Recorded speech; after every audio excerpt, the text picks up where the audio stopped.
மகா இரக்கமும் கிருபையும் நிறைந்த ஆண்டவராக இயேசு கிறிஸ்துவின் நீடியற்ற நாமத்துக்கு மகிமை உண்டாவதாக. உங்கள் ஒவ்வொருவரையும் இன்றைய தினத்துல காலை வேளையில சந்திப்பதில் மிகுந்த மகிழ்ச்சி அடைகிறேன். ஏசாயா 46வது அதிகாரம் 3வது வசனமும் 4வது வசனமும் இவ்விதமாய் சொல்லுகிறது. தாயின் வயிற்றில் தோன்றினது முதல் உங்களை ஏந்தி, தாயின் கற்பத்தில் உற்பத்தியானது முதல் உங்களை தாங்கினேன். உங்கள் முதிர் வயது வரைக்கும் நான் அப்படி செய்வேன். நரை வயது மட்டும் நான் உங்களை தாங்குவேன். அப்படி செய்து வந்தேன். இனிமேலும் நான் ஏந்துவேன், நான் சுமப்பேன், தப்புவிப்பேன் என்று கர்த்தர் சொல்லுகிறார். பாருங்க, ஏசாயா தீர்க்கதரிசி ஆண்டவர் நம்மளை வழி நடத்துகிற விதத்தை குறித்து தெளிவாய் போதிக்கிறார்.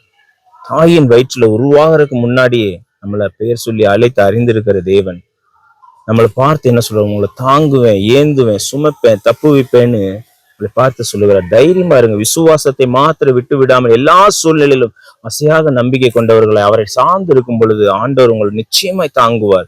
நிச்சயமா உங்களை ஏந்தி சுமந்து தப்புவித்து வழி நடத்த வல்லமை உள்ள தேவனா இருக்கிறார்.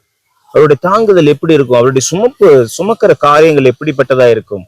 அவர் நம்மளை வழி நடத்துகிற காரியங்கள் எப்படிப்பட்டதா இருக்கும் என்பதை நீங்கள் ஆராய்ந்து பார்த்தீர்களானால் அதெல்லாம் நம்மால் எண்ணி பார்க்க முடியாத அளவுக்கு ஆண்டவர் நடத்தியிருப்பாரு. யோசிச்சு பாருங்க. கடந்து வந்த பாதைகள் எல்லாம் நீங்க நினைச்சு பாத்தீங்கன்னா ஆண்டவர் உங்களை எப்படியெல்லாம் தாங்கி இருப்பார் தெரியுங்களா? உங்களுடைய சுமைகளை, உங்களுடைய பாடுகளின் மத்தியில, உங்களுடைய பிரச்சனைகளின் மத்தியில ஆண்டவர் கைவிடாமல், யாரும் எந்த மனிதன் கைவிட்டாலும் அவர் உங்களை கைவிடாம, என் மகனை நான் உன்னோட இருந்து உன்னை வழி நடத்துவேன்ப்பா, நான் உன்னை பாதுகாக்கிறேன்ப்பா, நான் உன்னை எப்படியா தப்பு வைப்பான்னு சொல்லி ஆண்டவர் உங்களை அவருடைய கரத்தை கொடுத்து உங்களை கரத்தினால பிடித்து கொண்டு நடத்தி வந்ததுதான் தாங்கி நடத்துற காரியமா இருக்கு. இதோட மாத்திரம் ஏந்தி கொண்டாராம். அவருடைய கரத்துல எங்கெல்லாம் தடுக்கலான பாதைகள் வருகிறதோ, விழுகிற காரியங்கள் வருது, அந்த இடத்துல எல்லாம் என் மகன் இந்த இடத்துல வந்த விழுந்துருவேன்னு சொல்லி உங்களை ஏந்தி கொண்டு போன காரியங்களை பார்க்க முடியும். அநேகர் உங்களுக்கு விரோதமை கண்ணி வைத்திருக்கும் பொழுது, அநேகர் உங்களை எப்படியாவது அழித்திரணும், அழிஞ்சிடணும், ஒளிஞ்சிடணும்னு நினைக்கும் பொழுது அவர் உங்களை தப்புவித்த காரியங்கள் எல்லாம் நீங்க நினைச்சு பாருங்க. இன்றைக்கு அநேகர் நல்ல விதமா யாருமே யோசிக்கிற ஆட்கள் கிடையாது. அவர்களுக்கு முன்பாக நம்ம ஒரு ஸ்டெப் முன்னாடி போயிட்டா கூட அடுத்தது அவர்களுக்குள்ள காணப்படுகிற வயிற்றெரிச்சலும், எரிச்சலும், கசப்பும், பொறாமைகளையும் குறித்து நீங்க பாருங்க. அப்படிப்பட்ட சூழ்நிலையில ஆண்டவர் என்ன பண்ணாரு? உங்களை சிக்க விடாம உங்களை இதுவரைக்கும் ஆசீர்வாதமாய் நடத்தி இதுவரைக்கும் உங்களை தப்பு வச்சிருக்கிறாரு. அந்த கிருபையெல்லாம் எண்ணி பாருங்க.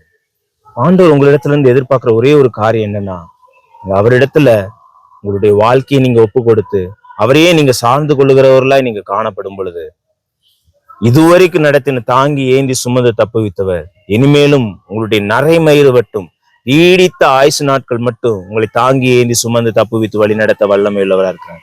அவரிடத்துல உங்க வாழ்க்கையை நீங்க அர்ப்பணிங்க. நிச்சயமா உங்க வாழ்க்கை அப்படிப்பட்ட ஒரு அர்த்தமுள்ள வாழ்க்கையை மாறும். ஆண்டவர் உங்களோட இருந்து உங்களை தாங்கி ஏந்தி சுமந்து தப்புவித்து வழி நடத்த வல்லமை உள்ளவரா இருக்கிறார். கண்களை மூடி ஜெபிக்கலாம். இரக்கமும் கிருபையும் நிறைந்த நல்ல ஆண்டவரே, துதிக்கிறோம், ஸ்தோத்திரிக்கிறோம் சுவாமி. தாயின் வயிற்றில் உருவான நாள் முதல் அப்பா எங்களை தாங்கி ஏந்தி சுமந்து வழி நடத்தி வருகிற தெய்வம், இனிமேலும் எங்களை அப்படியே செய்து வழி நடத்த போகிறேன் என்று சொல்லுகிறேன் சுவாமி. நாங்க எங்க வாழ்க்கையை உங்களுடைய கரங்களை நாங்க அர்ப்பணிக்கிறோம் சுவாமி. உங்களுடைய பாதப்படியில நாங்க சமர்ப்பிக்கிறோம். எங்கள் முதிர் வயது வரைக்கும், நரை வயது வரைக்கும் எங்களை தாங்கி ஏந்தி சுமந்து தப்புவித்து வழி நடத்த போகிறபடியால் உமக்கு நன்றி செலுத்துகிறோம். தகுதியில்லாத எங்களை அப்பா இதுவரை தாங்கி ஏந்தி வழி நடத்தின தேவன், இனிமேலும் அப்பா அப்படியே வழி நடத்த போகிறபடியால் நமக்கு நன்றி செலுத்துகிறோம். யாரெல்லாம் அப்பா எங்களை தாங்க யாரும் இல்லையே, எங்களை வழி நடத்த யாரும் இல்லையே, எங்களை சுமக்க யாரும் இல்லையே என்று நினைக்கிறார்களோ அப்பா, அவர்களுக்கு எல்லாரும் நீர் உடன் இருந்து அவர்களை வழி நடத்த போகிறபடியால் நமக்கு நன்றி செலுத்துகிறோம். இயேசு கிறிஸ்துவின் மூலம் ஜெபிக்கிறோம் நல்ல பிதாவே, ஆமென். ஆமென். God bless you guys.